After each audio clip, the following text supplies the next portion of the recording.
ദൈവഭയത്തിന് സ്ഥാനമില്ല. തന്റെ ദുഷ്ടത കണ്ടുപിടിക്കുകയോ വെറുക്കപ്പെടുകയില്ലെന്ന് അവൻ അഹങ്കരിക്കുന്നു.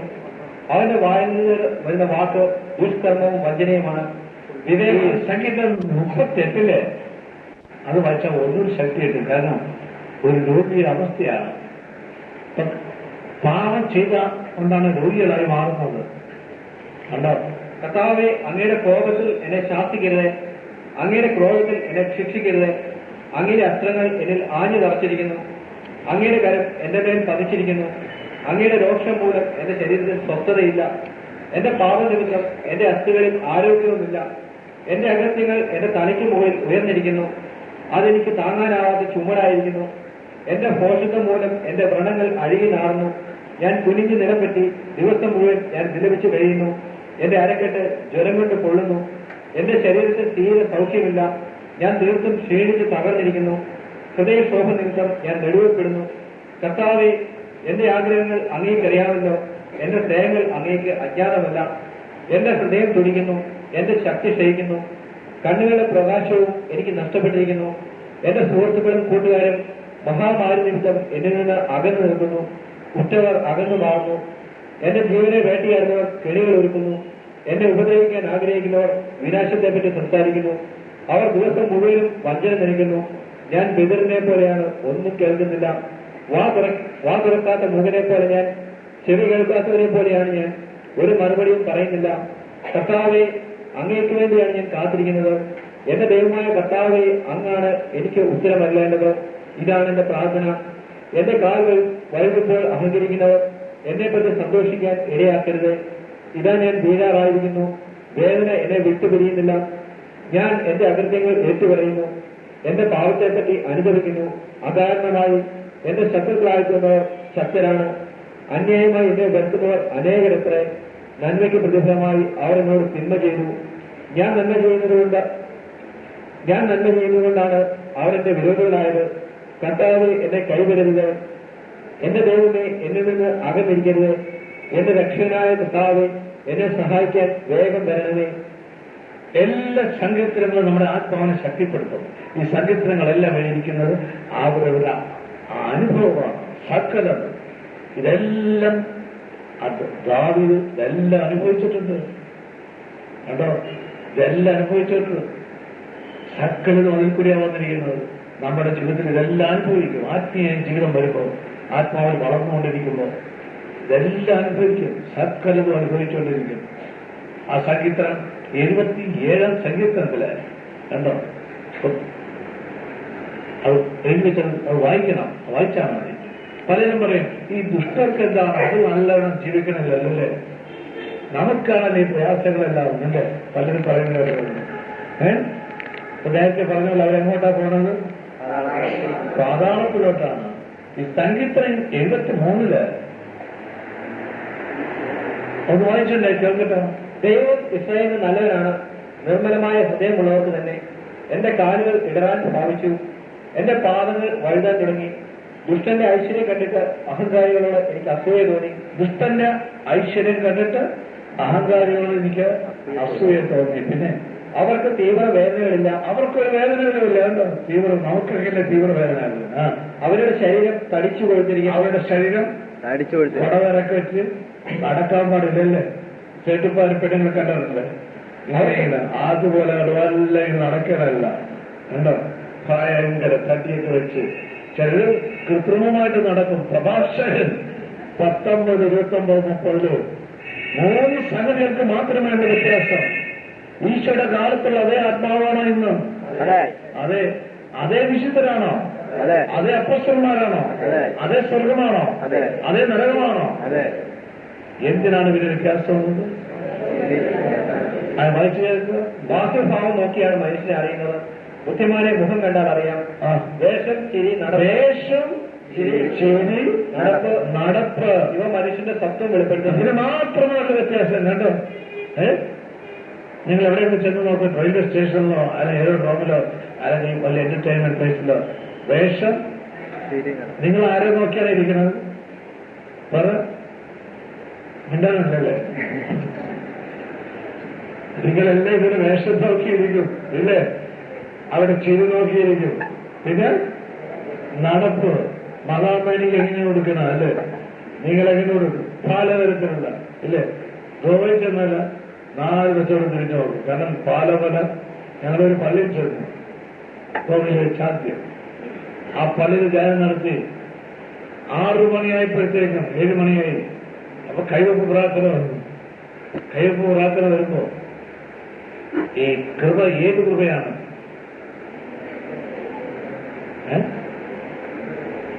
കൃപകളിൽ നിങ്ങൾ അറിയണം കേട്ടോ. ഈ പുറപ്പാട് 7 8-11 വനത്തില് അഹരോന്റെ വടി മറ്റുള്ള സർപ്പങ്ങളെല്ലാം മന്ത്രവാദികളുടെ സകലത്തിനും എഴുതുന്ന വടിയുണ്ട്. അതാണ് കൃപ. ഈ കൃപ ലോകം ദർശിക്കുമ്പോൾ പേടിക്കും. അതുകൊണ്ടാണ് എല്ലാവർക്കും ഭയം.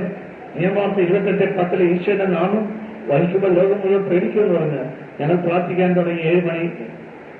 ആ പ്രാർത്ഥിക്കാൻ തുടങ്ങിയപ്പോഴത്തേക്കും ഗോവയിലുള്ള സഹോദരികളും സഹോദരന്മാരും അരച്ചുകെട്ടി വീഴാൻ തുടങ്ങി കേട്ടോ. കൈയൊന്നും വെക്കണ്ട, വന്ന് കൈ പൊക്കി പിടിച്ചാൽ മതി. 1 തിമോത്തി 2:8. കരങ്ങള്, ഈ കരങ്ങളിൽ കൂടിയാണ്. കരങ്ങൾ എന്താണ്? അത് ഹബക്ക്ക് 3-4 കരങ്ങളാണ് പോകുന്നത്. നമ്മുടെ കരങ്ങളല്ല, കൃപയാണ്. അതുകൊണ്ടാണ് കൃപയിലാണ് പോകുന്നത്. അതാണ് വിശുദ്ധ പൗലോസ് പറഞ്ഞത് 2 കൊരിന്ത്യർ 12:9. ഞങ്ങൾക്ക് എന്ത് മാത്രം മതി? കൃപ മാത്രം മതി. ഈ കരങ്ങൾ പൊക്കി പിടിച്ചോണ്ടെന്ന് പ്രാർത്ഥിച്ചു. വരുന്നെല്ലാം അടച്ചു കേട്ട് താഴെ വീഴാൻ തുടങ്ങി കണ്ടോ. ഓരോ പിടിക്കാൻ ആളുണ്ടോ? നമ്മുടെ ചില സഭകളൊക്കെ അടിയിലായിരുന്നു. ഇത്തരമുള്ളതിനൊക്കെ വന്ന് വീണാലും കണ്ടോ. അവസാനം കുറെ കഴിഞ്ഞപ്പോ 8 മണി കഴിഞ്ഞ് 9 മണി കഴിഞ്ഞ് 10 മണി കഴിഞ്ഞ് അപ്പൊ ആൾക്കാരെ ട്രക്കിൽ കൊണ്ടുവരാൻ തുടങ്ങി. ഷാപ്പിൽ നിന്നല്ല, ബാറിൽ നിന്നൊക്കെ വിളിച്ച്. അവര് കണ്ടിട്ടില്ല. കാരണം എന്തുകൊണ്ടാണ്? ദൈവത്തിന്റെ ദാനങ്ങളും യോഗന്റെ 4:10 ഞാൻ ചെന്ന് ചിലവ് നീ കുടിച്ചിരുന്നെങ്കിൽ ദൈവത്തിന്റെ ദാനങ്ങൾ എന്താണെന്ന് നീ അറിഞ്ഞിരുന്നെങ്കിൽ. എഫേസോസ് 1:3 സ്വർഗീയ വരങ്ങളുണ്ട് ദൈവത്തിന്. നമ്മളാണ് പ്രവർത്തിക്കുന്നത് അല്ല. ഇല്ല, കൃപയാണ്. ഈ കൃപ നിങ്ങളിലുണ്ടോ? കൊണ്ട് തരും ദൈവം. അതുകൊണ്ടാണ് മത്തായി 10:8 കിട്ടിയത് അങ്ങോട്ട് കൊടുക്കണം. നമുക്ക് ദാനമായി തന്ന് ദാനമായി കൊടുക്കണം. ഒരു 11:30 മണിയായപ്പോഴത്തേക്കും എല്ലാവരും തളർന്നു, നമ്മുടെ സഹോദരികളും സഹോദരന്മാരെ. കാരണം ഇതിനെയൊക്കെ പൊക്കിയെടുക്കണ്ടേ കണ്ടോ. യാതൊരു എക്സ്പീരിയൻസ് എനിക്ക് ഉണ്ടായതുകൊണ്ടാണ്. അപ്പൊ ലോകം പറയുന്നത് എന്താണ്? ലൗകിക മനുഷ്യൻ, ദൈവത്തിന്റെ ദാനങ്ങളോ ഈശോയുടെ ശക്തി അറിയാത്തവര്, വചനം സ്വീകരിക്കാത്തവര്, ഈ ബുദ്ധിയിൽ വചനം കൈകാര്യം ചെയ്യുന്നവര്, അവർക്ക് ആർക്ക് ദൈവം വെളിപ്പെടുത്തി കൊടുക്കുന്നില്ല. ലൂക്കാ 8:10, മത്തായി 11:11, മാർക്കോസ് 4:11. ഇത് വഴിയെന്നാണ്, കൃപയാണ് കണ്ടോ. ഏറ്റവും എഴുതപ്പെട്ടാലോ? നിങ്ങൾ എഴുതപ്പെട്ടിട്ടുണ്ടോ? ഇല്ല. എളിമില്ലാത്തതുകൊണ്ടാണ്. ഓർത്തിനും ആർക്കും ദൈവം തരുന്നില്ല. ഞാനെന്നും പറഞ്ഞ് നടക്കുന്നതുകൊണ്ടാണ്. ഞാൻ പ്രവാചകനാണ്, ഞാൻ ധ്യാനമാണ്, ഞാൻ മറ്റാണ്, ഞാൻ ആത്മീയമാണ്. ദൈവം അതൊന്നും നോക്കില്ല. ദൈവം നോക്കുന്നത് നമ്മുടെ ഹൃദയമാണ്. 1 സാമുവേൽ 16:7. ഓരോ അനുഭവങ്ങളാണ് ദൈവം നമ്മളെ പഠിപ്പിക്കുന്നത്. ഏറ്റവും വലിയ അനുഭവമാണ് കണ്ടോ. നാം ചെല്ലുന്നത് ഒലി അർപ്പിച്ചാൽ തന്നെ നമ്മുടെ പാപം മോചിക്കില്ലെന്ന് പ്രഭാഷകൻ 34:19. വിശുദ്ധിയോട് നാം ബലിയർപ്പിച്ചില്ലെങ്കിൽ ദൈവത്തിന് ആവശ്യമാണ്. വിശുദ്ധിയിൽ കൂടിയാണ് ഇതെല്ലാം പ്രവർത്തിക്കുന്നത്. ആദ്യ സമയത്ത് ഞാനൊരു സ്ഥലത്ത് ചെന്നപ്പോ ഒരു രോഗിയെ പ്രാർത്ഥിക്കാൻ പോയത് അനുഭവമാണ് ജീവിതത്തില്. ഒരു 7 കൊല്ലത്തിന് മുമ്പായിരിക്കും, 7-8 കൊല്ലത്തിന് മുമ്പായിരുന്നു. ഒരു കരിയെന്നും പറഞ്ഞ സ്ഥലത്താണ് പോയത്. കൊച്ചിയിൽ മുഴുവനും വെള്ളവും എല്ലാം. അവിടെ വാഹനമൊന്നും ചെന്നില്ല. ആ സ്ഥലത്ത് ചെന്നപ്പോൾ രോഗിയെ പ്രാർത്ഥിക്കാൻ ചെന്നാണ്. പ്രാർത്ഥിച്ച ഒരു ക്യാൻസർ പേഷ്യന്റ് മരിക്കാൻ പോകുന്നവരെ പ്രാർത്ഥിക്കാൻ ഏറ്റവും ഇഷ്ടം ആരാണ്?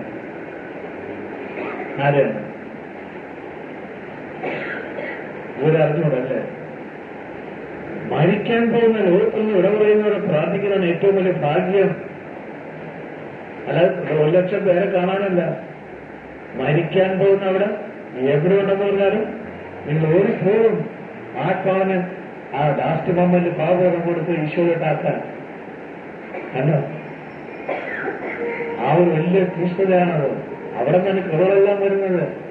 ആ മരിക്കാൻ പോകുന്ന ക്യാൻസറാണെന്ന് പറഞ്ഞു, മരിക്കാൻ പോകുകയാണെന്ന് പറഞ്ഞപ്പോൾ വേഗം മോട്ടോർ ബൈക്കിന്റെ പുറകെ സ്ഥലത്തെത്തി, ഓടിച്ചവിടെ തന്നു. അവിടെ ചെന്ന സൗകര്യം പ്രാർത്ഥിച്ചു. എന്ത് പറഞ്ഞാൽ പ്രാർത്ഥിക്കുന്നു? കർത്താവേ, ഈ ആത്മാവിന് അങ്ങിലോട്ട് സ്വീകരിക്കണമേ എന്ന്. ആക്ട് 7 അപ്പസ്തലം 7 59-60 വാക്യം. നമുക്കൊക്കെ ആത്മാവുണ്ടോ ഇല്ലയോ? ഇല്ല. ധൈര്യമായിട്ട് പറയാം ഉണ്ട്. അതിനാണ് ദൈവം അഭിലഷിക്കുന്ന യാക്കോബ് 4:5. അത് പിശാചിന് കൊടുക്കാനാണോ? അല്ല. ഇതുകൊണ്ടാണ് ലോകം മുഴുവൻ നേടിയാലും നമ്മുടെ ആത്മാവ് നശിച്ചാൽ എന്താണെന്ന് ഫ്രാൻസിസ് സേവരെല്ലാം പറഞ്ഞത്. മത്തായി 16:26 വാക്യത്തില് ആ ആത്മാവിന് വേണ്ടിയാണ് നമുക്ക് സഭയെല്ലാം വിശ്വസമ്മോ എല്ലാ കൃപാശകളും ആത്മാവ് രക്ഷിക്കാനാണ്. അതുകൊണ്ടാണ് ആത്മാവിനുള്ള തീഷ്ണത വരുന്നത്. ആ ദൈവം നമ്മൾ ഒലിപ്പിക്കുകയാണത്. 2 കൊരിന്ത്യർ 5:14 ഈശോ ഒലിപ്പിക്കും ആ തീഷ്ണത.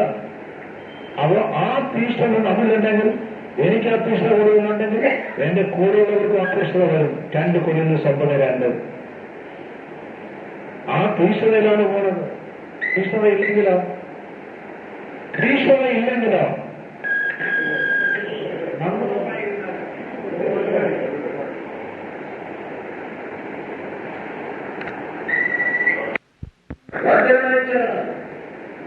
അല്ലെങ്കിലോ 15 ഞാൻ തലയിൽ ഭയമായിരിക്കും. ജീവിതത്തിൽ ആത്മാവായിരിക്കും. ഹോമയത്തെ 15 വചനം വന്നാലോ നിങ്ങൾക്ക് പ്രത്യാശയായി. എന്താ? മരണത്തെ ജയിക്കാനുള്ള പ്രത്യാശയായി. മരണം നമുക്കില്ല. കണ്ടോ? അതാണ് 2 തിമോത്തി 1:7 വാക്യത്തില് ദൈവഭക്തി, ദൈവശക്തി, ആത്മസ്നേഹം, ആത്മബന്ധമെല്ലാം വരികയാണ്. ഇപ്പൊ ഞാൻ പറഞ്ഞ ആ പ്രാർത്ഥിച്ചെന്ന് ആ സഹോദരി പ്രാർത്ഥിച്ചു. കഴിഞ്ഞറിയുമ്പോൾ കുറെ ആൾക്കാരോട് നിൽക്കുന്നു. എല്ലാം വിചാരിക്കുകയാണ്. പ്രാർത്ഥിക്കണം. നമ്മൾ പോയിരിക്കുന്നത് കൃപയുടെ ശക്തിയിലാണ്. അവിടെ നമ്മളെ പ്രവർത്തിക്കുന്നത് കൃപയാണ്. ലോകത്തിലറിയാമോ? 14 അവനിതൊന്നും പറഞ്ഞത് അവന് തിന്നാനും കുടിക്കാനും പണം ഉണ്ടാക്കണം നാളെ ചെലവും അല്ലേ? അടുത്ത വീടുണ്ടാക്കും, കാറ്റുണ്ടാക്കും, അതുണ്ടാക്കും. പിന്നെ നല്ല പാർട്ടിയുണ്ടോ? പിന്നെ ഓട്ടമാണ് പ്രസിഡന്റാകണം. പിന്നെ സ്ഥാനാർത്ഥിയാണ്. അല്ലെങ്കിൽ അടുത്ത കൊല്ലത്ത് സ്ഥാനാർത്ഥി ഒത്തുതെളിക്കാനുള്ള ഓർമ്മ പോയി ഒരു 10 പേരെ കാണിക്കാൻ നമ്മൾ ഇല്ലേ? വല്ല കിട്ടിയാണ് ആത്മാവ് നഷ്ടപ്പെടുത്തുന്നത് ഉള്ള ഭാവമെല്ലാം ചെയ്യിച്ച് വെള്ളിക്കിട്ടമായി വന്നു. വെറുതെ 30 പിന്നെ പഠിച്ചവരാണെല്ലാം ബുദ്ധിയും കയറി ആണ്ടാറും കയറി അതായിരിക്കണം ദൈവത്തിന് ചെയ്യുന്നവരാണ്.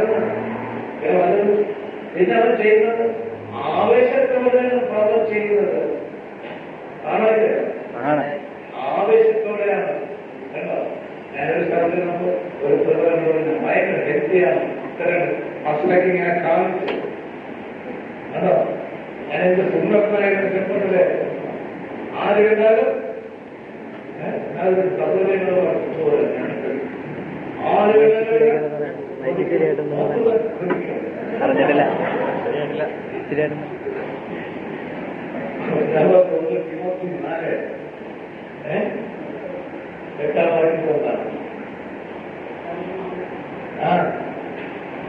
ചാരിത്യമായ സ്വർഗമുള്ളത് ആത്മീയമായ വലുതാണ്. ഈ പറഞ്ഞാൾക്ക് മറ്റൊരു വേദിയിരിക്കുകയാണ്. നാളെ കേൾക്കും പറഞ്ഞാൽ പെയ്യുന്നാലും വൈശാല ശക്തിയുടെ വസ്തുതിക്കുകയാണെന്ന് അതിൽക്കൂടിയാണ് സംസാരിക്കുന്നത്. ഞാൻ ആ സ്ഥലത്തിന് പ്രാർത്ഥിച്ചപ്പോഴാണ് വൈശാല ശക്തി അറിഞ്ഞത്. ഇത്രയും ശക്തി ഒരു ആ വലിയൊരു അനുഭവമായിട്ട് എന്റെ ജീവിതത്തിൽ എനിക്കോ ഒറ്റ സഹോദരൻ ഉണ്ടായിരുന്നു. അന്നാണ് ഞാൻ വേറെ കുളിച്ചത്. കാരണം ആരും കയ്യിലൊന്നും കൈവച്ചില്ല. ആത്മീയ ശക്തി ഇതാണ് ശക്തി. ഏതാണ് പ്രോസസ് 1:29 ശക്തി നാം നിങ്ങൾ പ്രവർത്തിക്കേണ്ടത് ആദ്യം കൃപയിൽ